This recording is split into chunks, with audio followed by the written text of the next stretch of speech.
Hi guys, it's my birthday. Well, anyways, I wanted to start off with a small rant of how different roles affect like team play and the difficulty, plus the difficulty within rank, which is not always the same. And well, first off, I'm not, like, a small disclaimer, I'm not a professional League of Legends player and I don't tend to be. This is just mostly my opinion on what I've seen over the past year that I've been playing. So basically, the more conflicting roles to talk about is usually jungle, support, and ADC, because top and mid stays the same no matter, like, if it's a team or, like, the difficulty is basically the same to some degree. But usually people say a lot that support and jungle are the hardest role, and that ADC isn't that hard. But that's a common misconception because most roles, like almost all of the roles, have almost the same difficulty.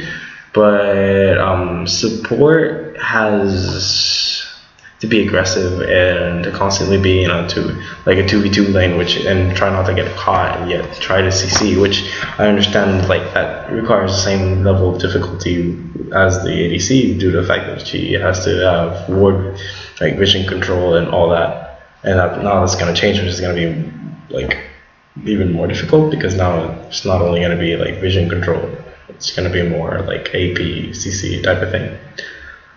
But jungle, on the other hand, lacks mechanically. Like, he usually just follows the roots and then ganks, which is not really that difficult. But a lot of people complain about it and keep saying that it's one of the most difficult roles. And the reason for this is not because it's a hard role, but it's one of the hardest roles to carry in ranked. Because if your team is shit, and you're probably gonna lose no matter what. Same goes for supports now. Hopefully that will change next season. But ADC, on the other hand, is one of the heaviest mechanical roles in the game, which also applies a lot in ranked. It's also one of the hardest roles to carry with, because not like if your team is shit, or like on the spaces, like if your team is shit, then you will get focused on a lot of team fights like you usually do. But since your team doesn't know how to react to this, then you're usually just gonna get blown off. Like, the only way you can carry is with Vayne, or like a high mobility champion, yet can deal enough damage to be able to carry the whole game by yourself. Is pretty difficult.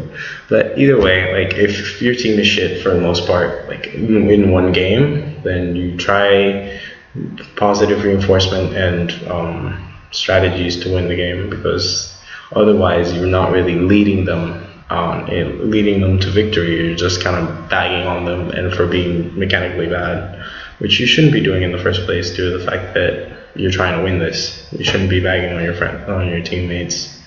But this is basically my rant for today. If you want to win the 10 RP that I have over there, just answer the admin question of this week, which is going to be, what is the best troll build that you can make up, or just, try to be original. Don't try to put the ones that are already out there. So take care.